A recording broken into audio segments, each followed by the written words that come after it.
So year 8, we're going to be carrying on with the work that we've done on genre, and today we're focusing on science fiction. And if you think about any science fiction books, or any films, TV programs, we're thinking about things like Doctor Who, like Star Wars, things that might be set in the future. They might be set in space or on the moon, possibly be thinking about things that may well happen one day, like having flying cars or that sort of thing. Who knows what will happen in the future, but that's what science fiction's all about.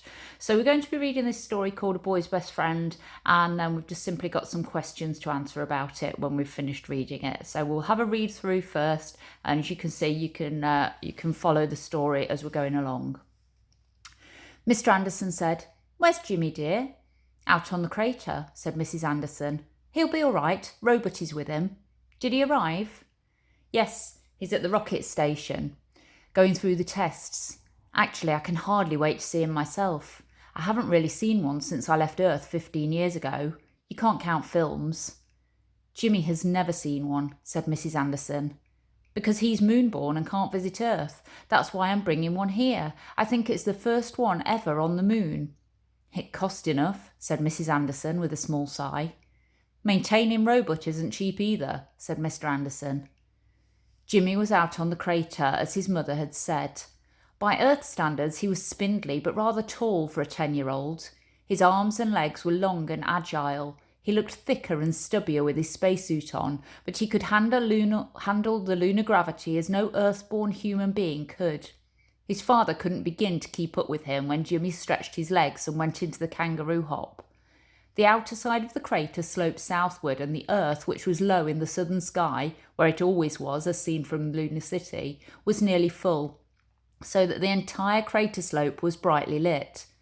The slope was a gentle one, and even the weight of the spacesuit couldn't keep Jimmy from racing up it in a floating hop that made the gravity seem non-existent. "Come on, Robot," he shouted. Robot, who could hear him by radio, squeaked and bounded after. Jimmy, expert though he was, couldn't outrace Robot, who didn't need a spacesuit and had 4 legs and tendons of steel. Robot sailed over Jimmy's head, somersaulting and landing almost under his feet. "Don't show off, Robot," said Jimmy, "and stay in sight." Robot squeaked again, the special squeak that meant yes.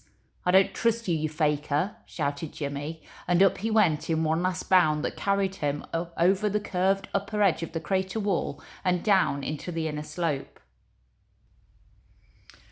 The earth sank below the top of the crater wall, and at once it was pitch dark around him. A warm, friendly darkness that wiped out the difference between ground and sky except for the glitter of stars. Actually, Jimmy wasn't supposed to exercise along the dark side of the crater wall.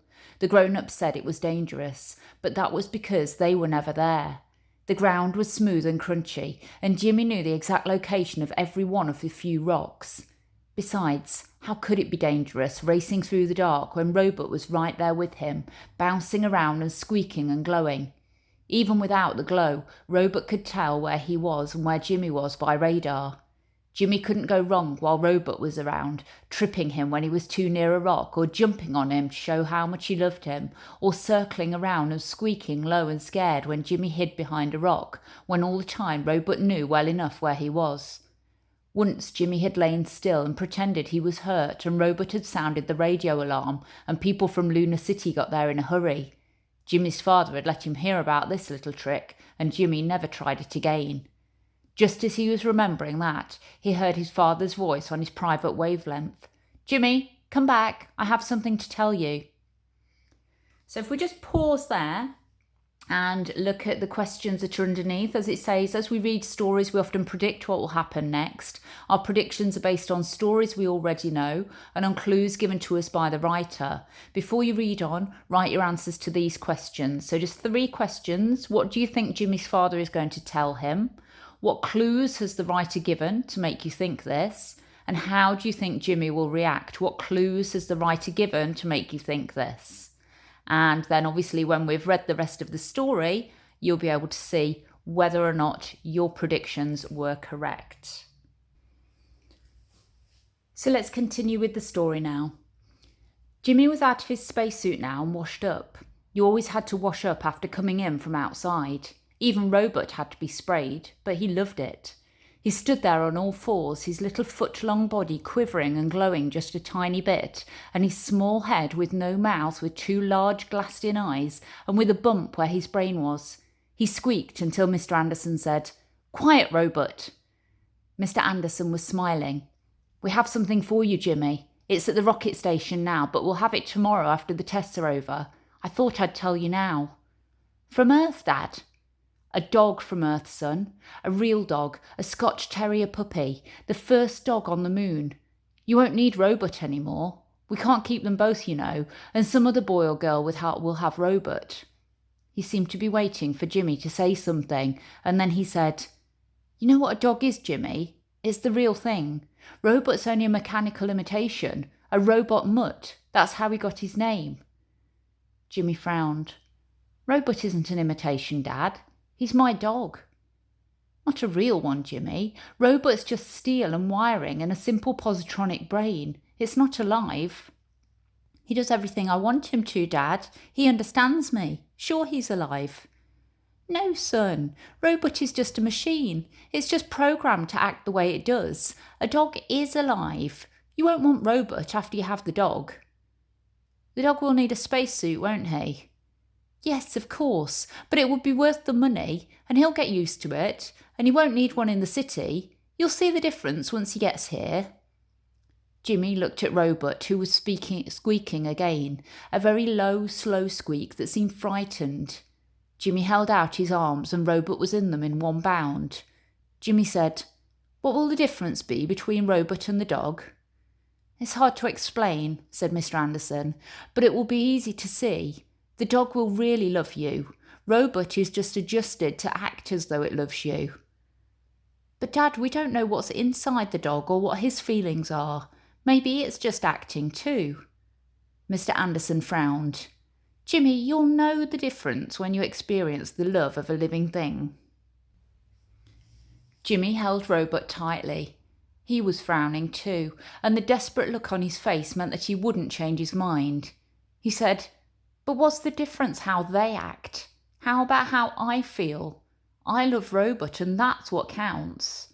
And the little robot mutt, which had never been held so tightly in all its existence, squeaked high and rapid squeaks. Happy squeaks.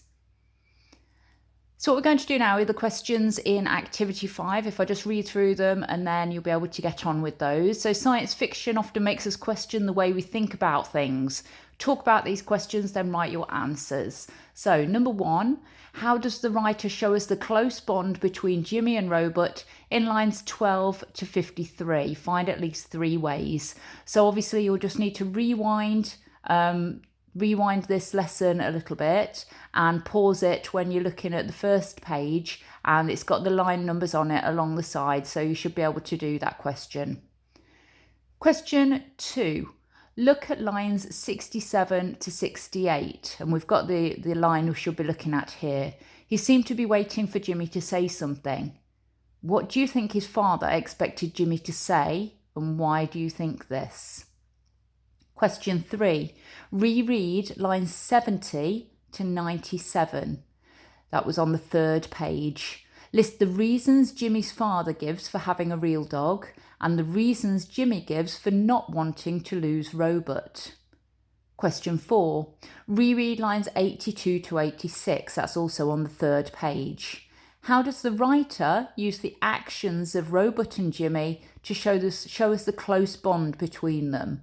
So what does the writer write about that shows the closeness between Jimmy and Robot? Question 5, we've got 2 parts to this. Throughout the story, Robot makes squeaking sounds. List the references to these, and the first 2 are done for you. So all you've got to do here in part A is copy out any extracts that mention Robot squeaking. So you've got the first one, Robot, who could hear him by radio, squeaked and bounded after, on lines 27 to 28. And the second one, Robot squeaked again, the special squeak that meant yes, on line 34. So just copy out any of the parts that mention about Robot squeaking. And then part 5B, what does the writer suggest about Robot through this focus on his squeaks. Question 6. What is Jimmy's final reason for keeping Robot? Do you think this is a good reason? So we're looking at the top of this page now. What reason does Jimmy give at the end to say why he wants to keep Robot, and is that a good reason? And then question 7, what different things does the writer seem to be saying about love? And do you agree with him? Okay, so quite a lot of questions. That might take you about 20 minutes to have a go at answering those. Again, if you want to post me your answers, that's fine. You can email me on my work email, or send me a photo of them and attach that to an email, and I can have a look at what you've done. Okay, off you go.